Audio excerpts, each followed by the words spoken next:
So they control that now. Right. Good afternoon, everybody. So, Dato Azman, Your Excellency, Dato Zainal, dear members of CCI FM, dear friends. First of all, we hope to find you all in good health. You, your loved ones, your teams. I hope the resilient spirit is intact to face this exceptional situation. In particular, the challenge of remote work and agility for day-to-day adaptation. We are living an exceptional situation, threatening our lives and our businesses. The global economic slowdown is unprecedented and challenges many operations and business models.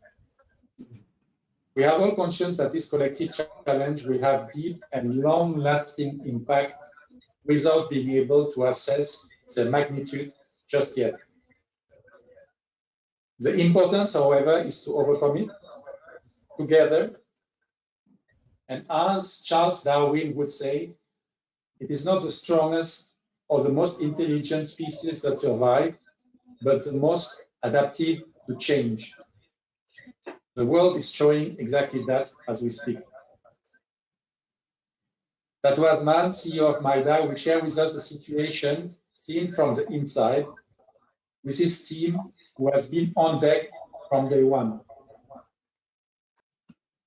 For practical topics, the GoToMeeting application, the GoToWebinar meeting application will be accessed to everybody who post their questions during the keynote address. Feel free to feed us with questions and we will answer it during the Q&A at the end of the session. Along Dato today, with me for this session, we have our chairman, Dato Zainal, and our Excellency Frédéric Laplanche, who will say a few words in introduction. Thank you.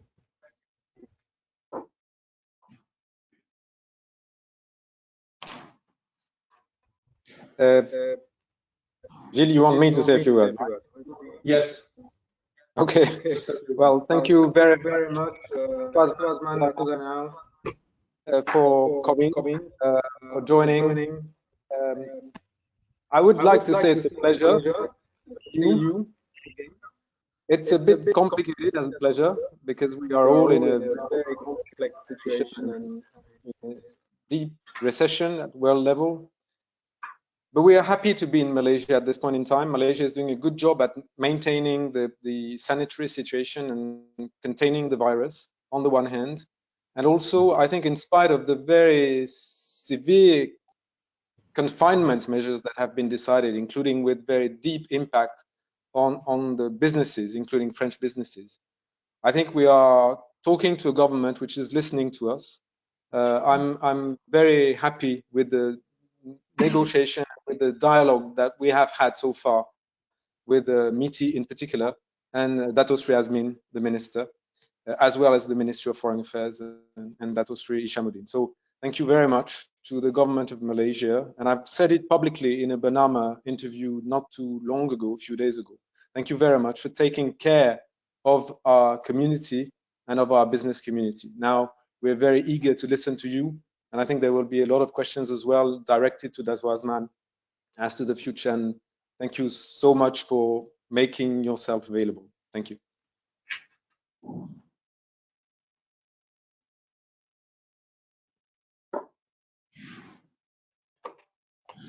Dato Azman, the floor is yours. The presentation is shown in the same time. You just have to say when Alban is to turn the page. Okay, thank you. Thank you for this opportunity.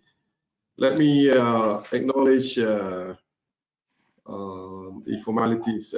His Excellency Frédéric Laplanche, Ambassador of France to Malaysia, Dato Zainal Abidin Shah, the Chairman of the CCI-FM, and also G.S. Waldin, the President of the CCI-FM. And first of all, good afternoon to all, and I hope everyone joining today is safe and in good health.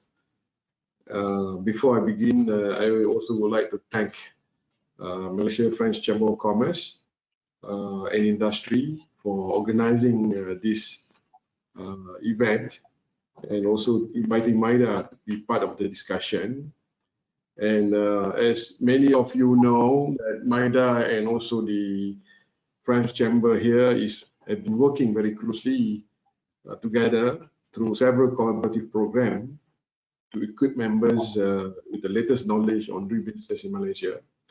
And may I just mention here that the main message that I want to convey here is to have an understanding that both of Malaysia and also the French Chamber and France, we are going to sail these together in this rough weather. So we want to collaborate, and so far, I think from the remarks by the ambassador, we have, been listening, and the government have been listening to all these inputs and suggestions by the private sector. And then I think you have heard that my minister and various leaders in the government have been saying that it is not only the life that we want to save, we also are giving importance to the economy and also the livelihood of the people of Malaysia. And there must be a balancing act between health, public health, and also the economy. So on that footing, I think there are various initiatives from the government side that has been introduced, but taking cognizance of the importance of public health so that we will not have problems in the economic health later on. So I'm pleased that both organizations continue to focus on adding value to these stakeholders, the industry stakeholders, despite of the current challenges. And this pandemic has created a lot of uncertainties. So as a result, the effective communications through digital solutions today, such as today, is critical. And I think across the country and also across all government initiatives, this has been the focus, using the electronic technology to convey and to ensure the information flow and clarity in handling this ongoing situation. Today, I will highlight three main points. Number one, the impact of the COVID-19 on the Malaysian economy, and also the Malaysia's approach in combating the pandemic, where I share on the topics of the implementation of the movement control order, as well as the announcement of the stimulus package. Although you have heard many announcements, so I hope this is going to be a reminder if you have are following it very closely. And of course, the third one is looking beyond the current uncertainties towards growth of Malaysia.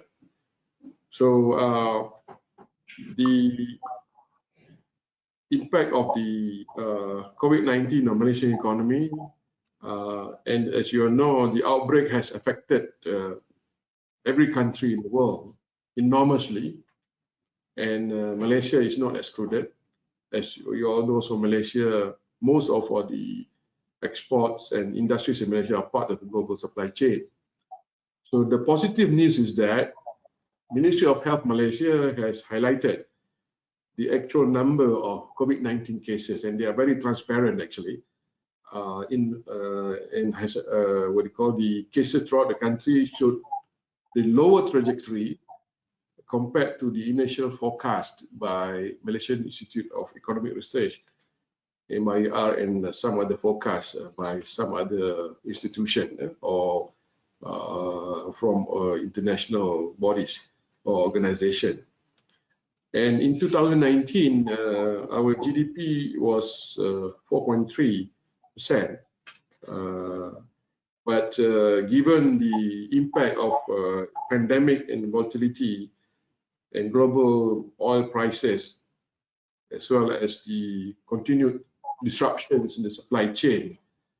There are many agencies that predicted, but I just want to quote our central bank projection that our growth is for this year is between -2 to 0.5% for 2020. So that will be the range as at recent projection. And UNTAC also have indicated of a possible significant downward pressure on FDI globally by -30 to -40% because of COVID-19. And this is a potential outcome given to the close and intricate interdependence of the global value chain, which Malaysia is an active, very active in this space, and directly affecting earnings of MNCs. And when that happens, the supply chain, which a big chunk of it are Malaysian companies and SMEs, and I think the French companies are also into that space as well. And according to MIDA, the industrial output is estimated to reduce between 40% to 70% during this MCO, and projected also negative growth of -8.6% of the manufacturing sector because of the as you know, not all the manufacturing sector are allowed to operate, and the industries affected by this MCO include tourism, aerospace, automotive, chemical, medical devices, electrical, electronic, as well as metal and machinery and parts. However, these are forecasted facts and figures, and in this unprecedented situation, we are all facing collectively. Of course, this unprecedented situation calls for unprecedented measures to be deployed. And let me touch on the approach to combat the effects of this pandemic. Malaysia has joined numerous countries around the world in implementing measures to manage the outbreak and keeping the people safe. The government has announced the movement control order beginning 18 March 2020 to further prevent spreading of the virus and to try to flatten the outbreak curve. And these measures is proving to be effective. And with the recovery numbers more than 50% and the number of cases lower than the initial projected, Malaysia is handling the situation, I think, quite relatively well.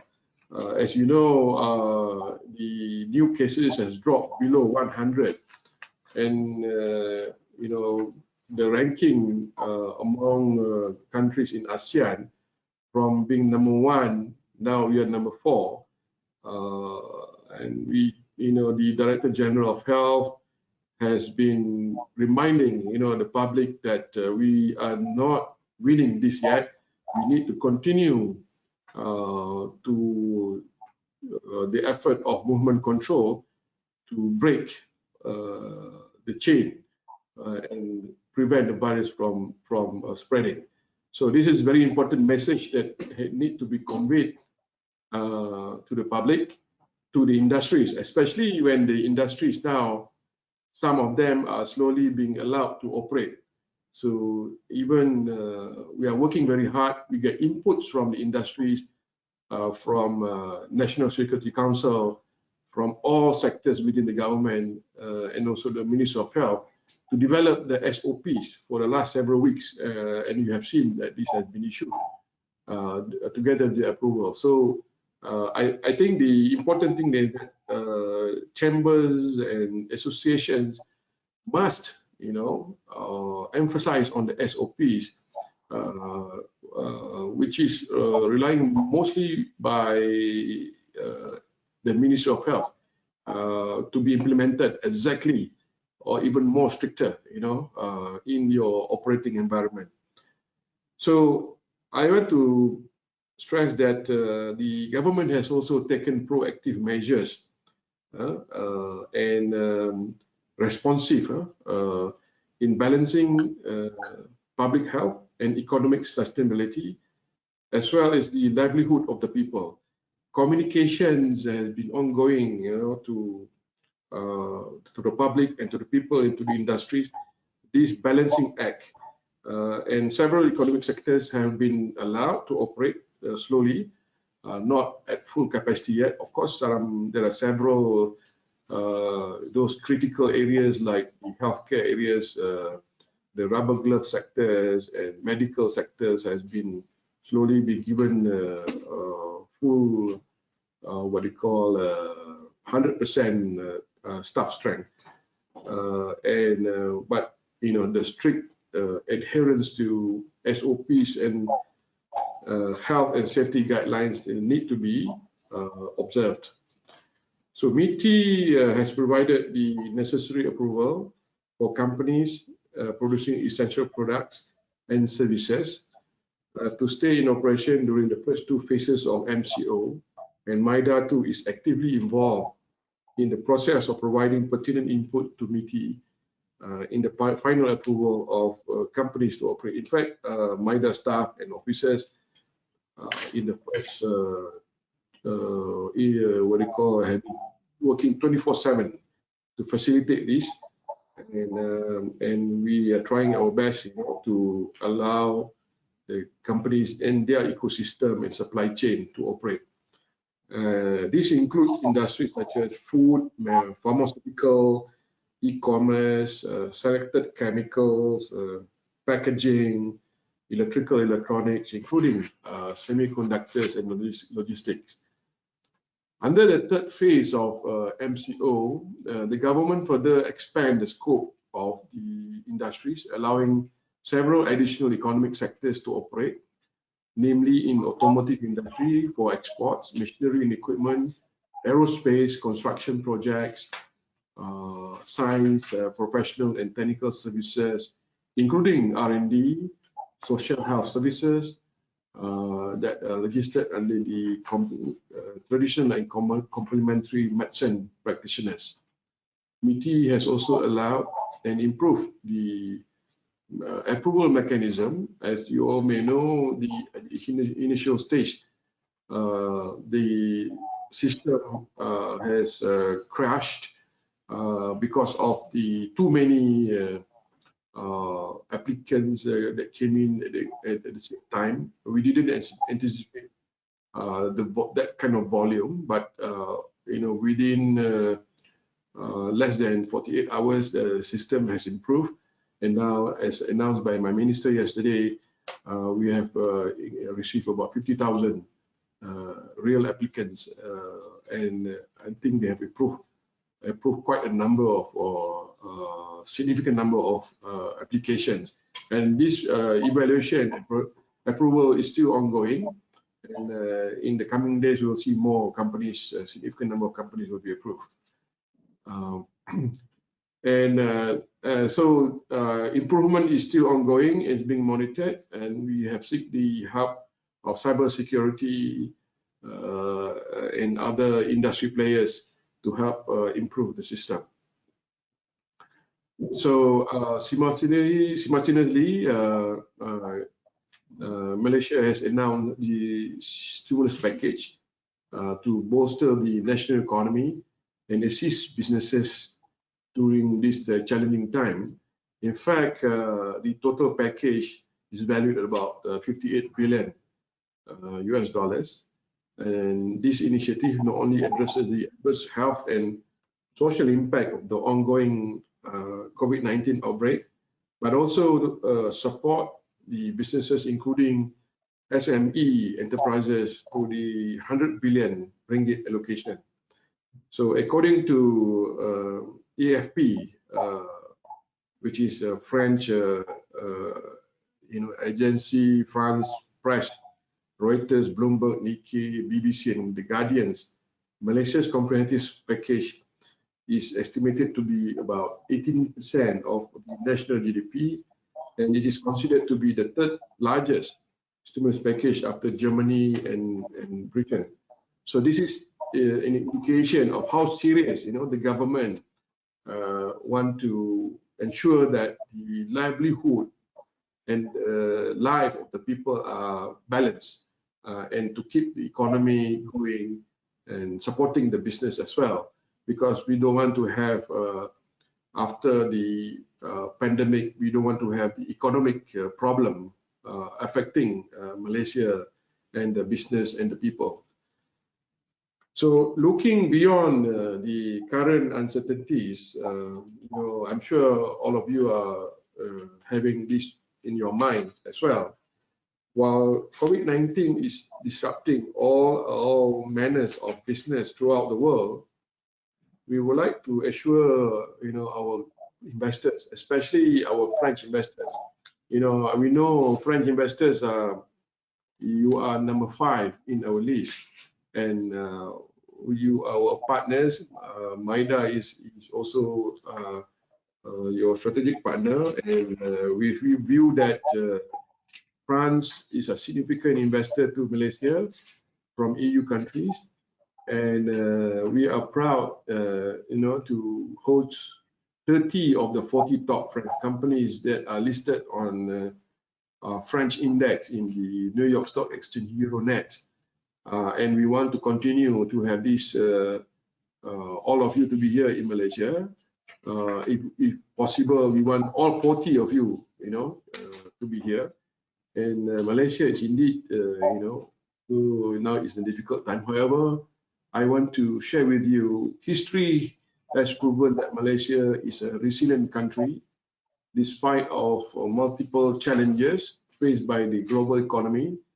And we want to continue to maintain this track record. And we are confident that once we overcome this challenging chapter, Malaysia will be stronger in rebuilding our competitiveness.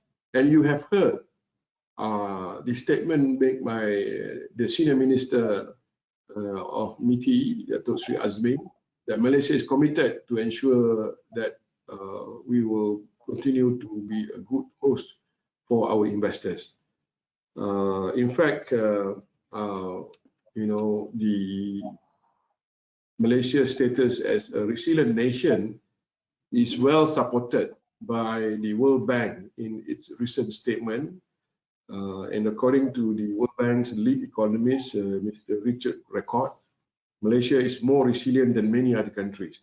So this is a third-party validation, and it has, among others, a diversified economic structure and a sound track record of macroeconomic management. While the challenges ahead are unprecedented, Malaysia is well placed to weather the storm. So this is the third-party validation I just want to flag during this conversation. And on that note, we look forward to working closely with all of you and for you to grow and continue your business here. Although we are working remotely at this conjuncture, feel free to reach out to our officers. I think either through our French desk, Mr. Samsu, or even directly with the division and directors that are relevant to your industries. And we are here to assist and provide assistance that you require. So together we will be able to sail this through this rough weather. Thank you.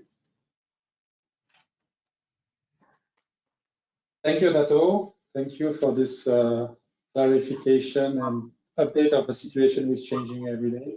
I know it must not be easy. Everybody is trying to be adaptive. We are not all sailors, but we all need to learn either to swim or to sail. For the audience, we have a few polls which will appear on the screen from time to time. We have a first poll which was about when do you foresee an economical rebound for your company? It seems that the majority of answers see a rebound in Q4 or in Q1 2021. Here we go. So we know it's still going to take some time.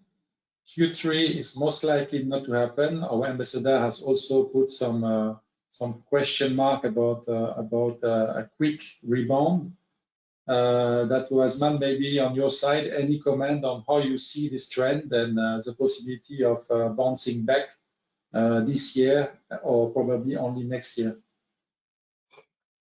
Well, as we speak, we are already what we call discussing on what we call restarting the economy during COVID and post-COVID.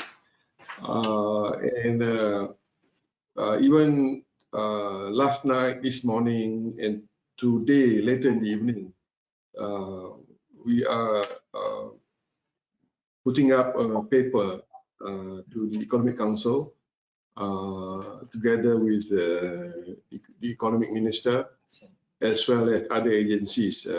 And in fact, we have initiated, even before MCO 3, we have initiated inputs from the industries on the impact of, I think some of you have received emails from FDI side to tell us the impact and also what are the measures that the government can institute to recover or during this MCO period. So you will be hearing from the government on measures on post-COVID, maybe not immediately, but I foresee that sometime in May. So even you know, with all this pressure on the, what they call some development of new clusters among foreign workers, we are monitoring it very closely. I think the industry has a role there. You know, maybe some of you have been employing some of the foreign workers, so you need to probably complement the government effort in you know, helping and putting in measures to stop from spreading. With all this happening on the ground, so coming back to the balancing act, even during this stage, we are also, you know, thinking of reviving the economy. So when you ask me whether which quarter and all that, is everybody's question, but I foresee that we will see a better picture for 2021, you know, to have a good recovery. But for this year, most companies, I think, would be focusing more on business sustainability to continue to operate and, you know, try as much as possible, because the disruption of supply chain is not only in Malaysia, but, you know, in the global market. Hopefully, you know, China is well in front of everybody. I think hopefully those markets to China will improve faster than other countries. And of course, within ASEAN, I see that the supply chain it's not much affected as much as in the US and Europe, or even export market. Hopefully some of the businesses, the manufacturing sector in Singapore, in Thailand, or even Vietnam are not facing a total lockdown. So there's some silver lining there. And this year, more on business continuity. I think next year will be much more thinking in terms of investment on an expansion. That's my 2 cents.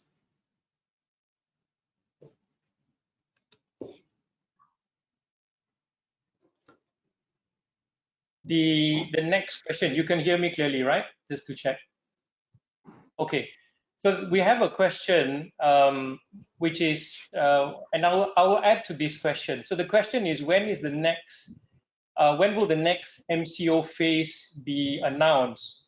And if I can just add to that question as well, assuming that there is a phase 4 of the MCO, and the government is under pressure in terms of what you said, Dato, balancing act, lives against livelihoods. So the industry is going to pressure the government to open up the economy. So assuming the Prime Minister asked MITI and the Minister were to ask yourself, Dato Azman, shall we open up the economy even more slowly? What would your answer be? Well, that is the approach that is being practiced now. As you can see from MCO 1 and 2, very limited scope and size of operation, more towards critical and essential items.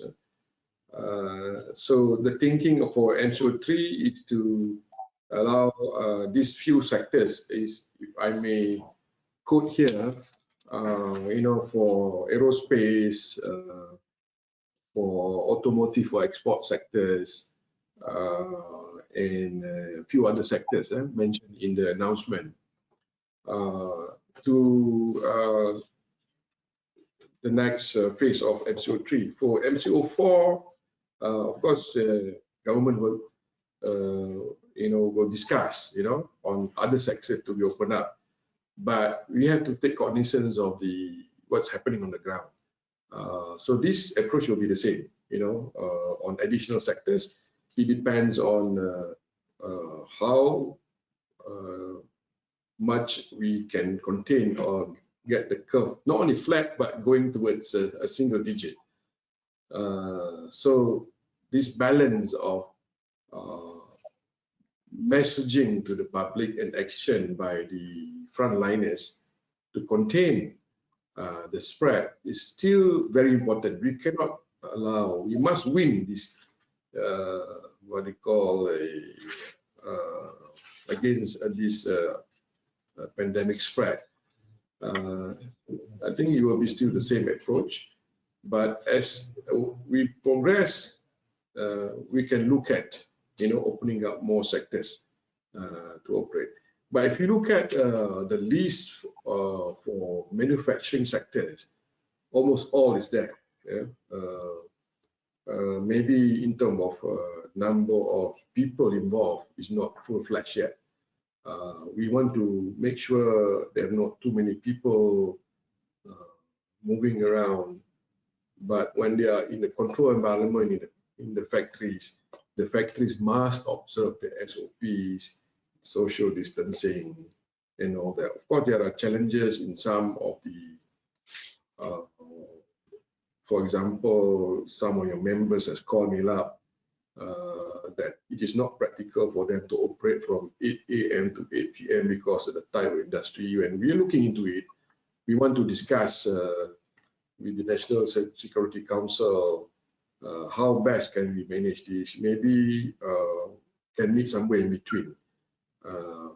We are getting requests to operate fully, but at the same time, we want to manage the expectation of the health issues. So this is the approach that the government or MIDA are going to advise, the minister. And he's fully aware, and we have been in contact through MITI and discussion. He's here every day in MITI, monitoring the situation, because the message is always striking a balance. The government don't want to go into the country to go into economic crisis when the public health measures are put in place. So that's, I think, that is my answer.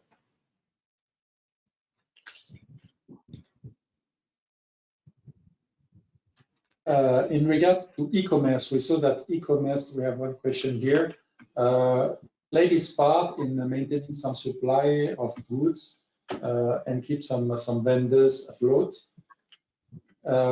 However, we received some question about the fact that some e-commerce industry did not get the same treatment and have not been approved compared to others.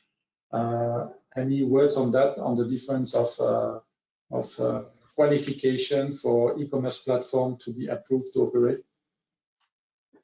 I think the e-commerce sector is already allowed, you know. Not sure why you cannot operate.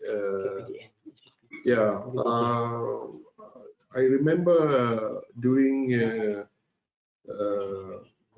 MCOs, we discussed this, because if you order anything online, you can deliver.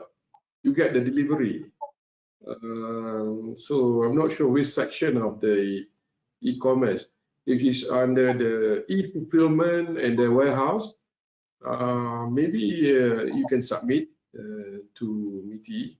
But when you fill up the form, the online form, make sure you check the right box, the right sectors, and MIDA will coordinate with the Domestic Trade and Consumer Affairs Ministry, which is in charge of this industry, because it involves local approvals. And so far, you know, I don't see any problem. You know, Lazada and all that are operating. Those stores within Lazada and few other e-commerce platform, when you order, the goods are being delivered. The only thing is that it's not immediate. Some of them will take a few, more than a week. Some of them will deliver within 3 days. The food deliveries are excellent. You know, you order within a few hours, it will reach you. So I don't think there's any disruption. If there is, maybe some remote cases. But let us know. And maybe you apply, after you apply, give us the you know, those registration number, and we can do the follow-up. To all our members, if you are still struggling with application or rejected, feel free to contact us as well, and we can liaise with MIDA and help you to build your case. Yeah, you can actually appeal. You know, there's a window for appeal. If you notice in the platform that is being used by MIDA.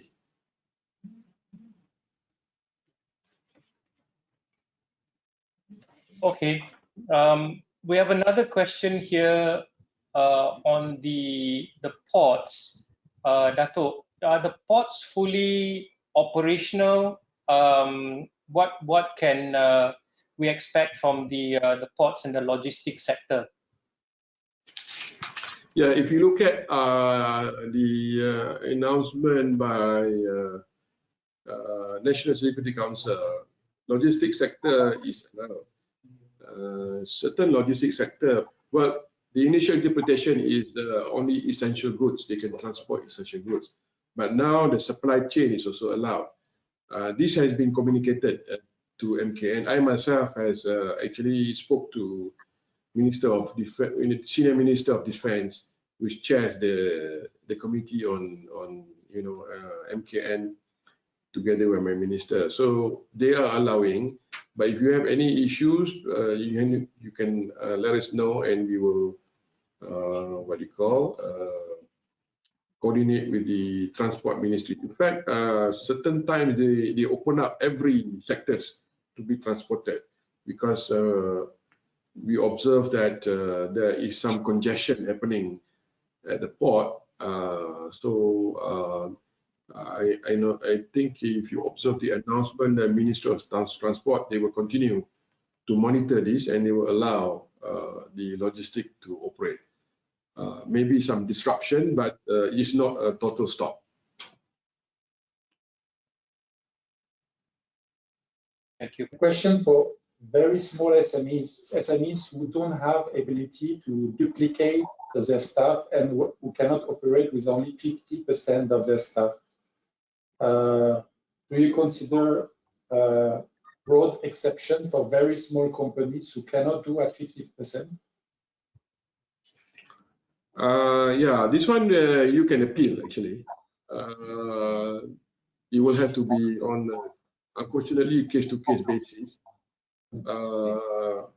In general, the rule is 50%, but you can appeal and let us know, and we will flag it to MIDA with our recommendations based on the justification.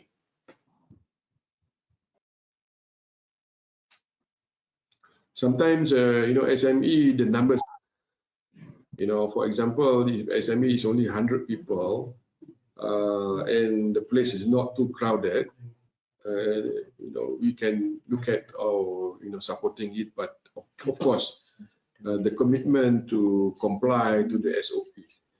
Our people, MIDA and other agencies, are going around the country to do spot checks and monitor.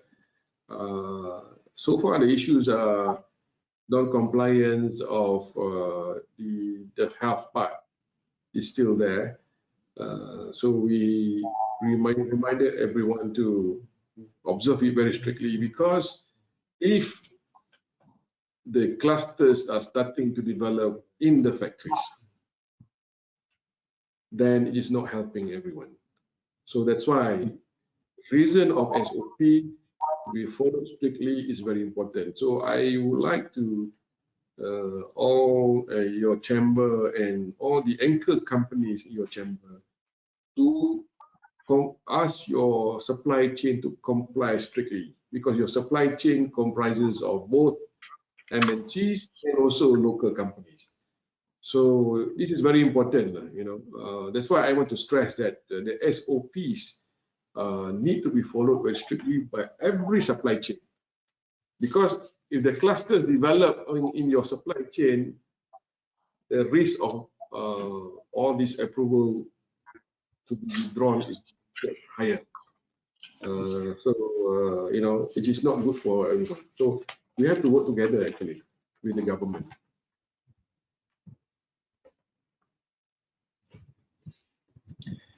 I think we have time for a couple more questions, right?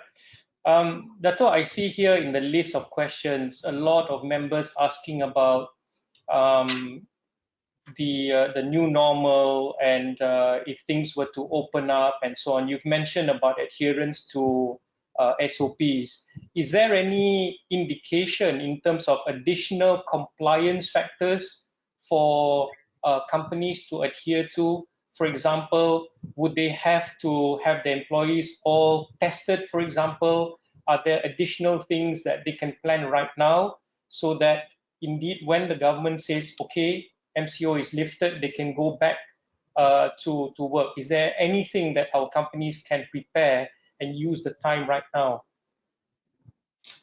I think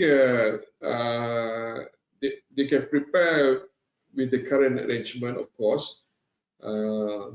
They need to do more communication among the employees on the importance of SOP, not only in the factory, but also at home. Even in the bus, factory buses that what do you call, the transporting them from back and forth from their home to the factories, sanitization and all that. All these need to be under the concept of new normal that you have mentioned, because all these SOPs are developed based on lesson learned from other countries, especially in China, in Korea, in Japan, and of course the experience of multinationals in those countries, including some of them from your members. So if you have the culture, develop that culture of the new normal in your operating environment, I think we are quite comfortable. And if you have extra measures to strengthen those SOPs, it may be some SOPs are not 100% fit into your environment. So you can strengthen it by instituting others in the SOPs to make sure that the practices are supporting the government to contain the spreading of the pandemic. And always, monitor the the temperature and the outbreak of the locality, and react accordingly to help your employees to in their defense against all this outbreak. For example, the new what you call red zones, or enhance red zones, enhance movement areas where it's totally no movement of people. Food and all that will be supplied by the people, by the government machinery. So you need to see how do you react on movement of your people to go to work. Maybe it's a lot of restriction or no movement at all. And how do you react to that to your production? So these are the things that we cannot tell in advance, but we have to be prepared to react to this kind of thing. But hopefully we will not have more more red zones popping up in the country. So far, I think only those high density areas, which the government is aware. We are learning from Singapore. We don't want the foreign workers cluster to increase or to spread. So many of the companies and industries are employing foreign workers. So you need to have more stringent SOPs or checks, and also what you call other measures to ensure that they are all safe, because it's the duty of the country and the industries to also protect whether everybody in this country, whether they are citizens or non-citizens. Thank you. The time is flying. Questions are flying in as well. We will probably print out and discuss with you on all the remaining questions and try to do answers to all of them in written to those who we are not able to answer today. One general question who probably concern a few companies is the support of the government agencies such as immigration for visa who are expiring during this time. Is everything operating? Are visa postponed to later? How does it work? Sorry, are you asking? Yes, on immigration for companies who have visas, for example, who are expiring at this moment. Yes, we are aware about the issues. We have communicated with immigration because they are the lockdown and work from home. So most of the visas and permits cannot be renewed. So the message is that once MCO is over, they just, when they come, regardless whether it's still valid or expired, as long as they are within this MCO period, immigration will honor and will renew accordingly. The only thing is that moving in and out of the country maybe not practical because of the work permits is already expired. I would like to take this opportunity. I mentioned earlier that government is already working on the post-COVID initiative. So if you have any ideas or proposal, do let us know, because not only for everyone, but maybe specific to your industry or your chamber, any suggestion, please do send it to us. And also any other suggestions that can contribute to the act of balancing, to increase the effectiveness of current initiative. In fact, the other important area is on the implementation of those investments or projects that has been approved, whether this year or last year or the year before. Any issues or any suggestions, please do tell us. But most importantly here, the foreign workers cluster, help us to contain this cluster from spreading. We are aware, but we want to work very closely, and I would appreciate the cooperation of the industries to complement the government effort, to monitor this and take the appropriate action. Convey the message. Zainal, maybe time to wrap up. Or do you have a last question you want to consider? Maybe a quick last question before I wrap up, Jules. Just there are some questions still on the proper channel to get clarifications on SOPs, FAQs, or any government announcement. I think MIDA has been a great platform.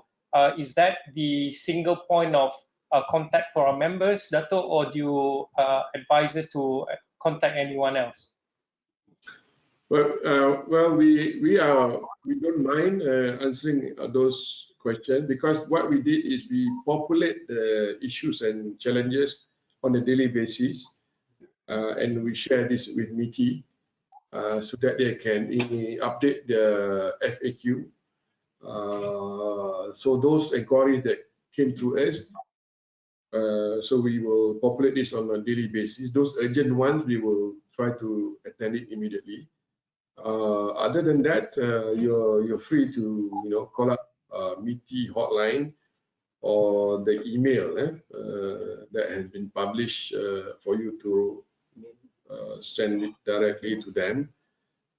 You can also use, if you cannot reach our officers, you can send to investmalaysia@mida.gov.my. And also the MITI's COVID-19 email for the applications or any inquiries. But you have to put that as the heading as your company's name and all that.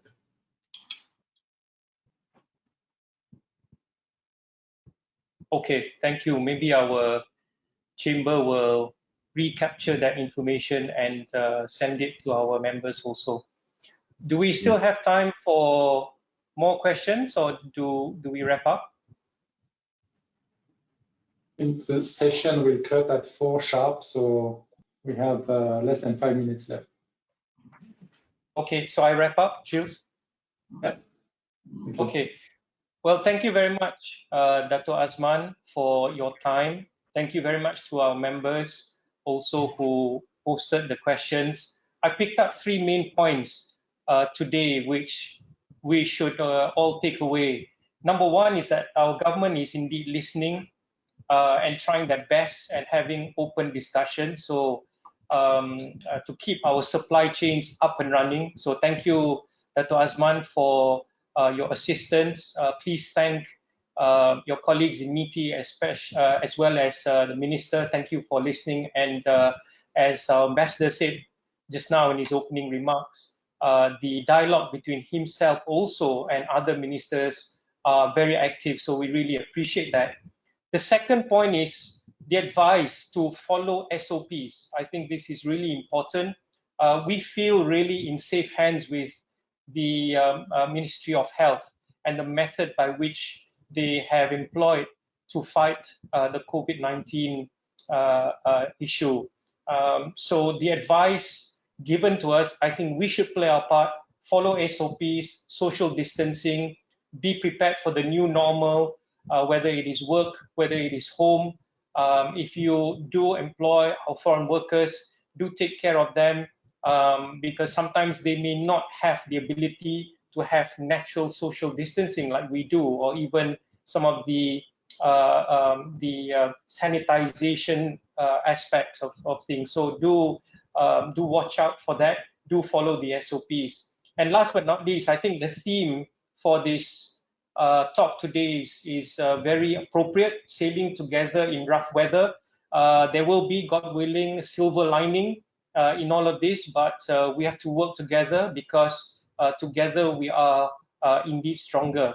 So thank you once again, Dato Azman. Please thank the Malaysian government for all the help and effort, in particular, Ministry of Health and MIDA. Thank you, Your Excellency, Ambassador, also for joining us today. Thank you to the members for attending and also your questions. Thank you to the CCI FM team for this webinar. We chose a very secure platform today to make sure that our discussion is all in a very secure format. So stay resilient and stay safe and stay at home. Thank you. Yeah, don't forget SOPs for your supply chain too. Of course. Thank you, Dato Zainal. Thank you, Dato Azman, for your time. Thank you, Your Excellency. And with this, we close this session and we will answer all the unanswered questions by written to our members. Thank you, everybody. Bye. Okay, thank you. Thank you. Bye. Stay safe. Stay safe.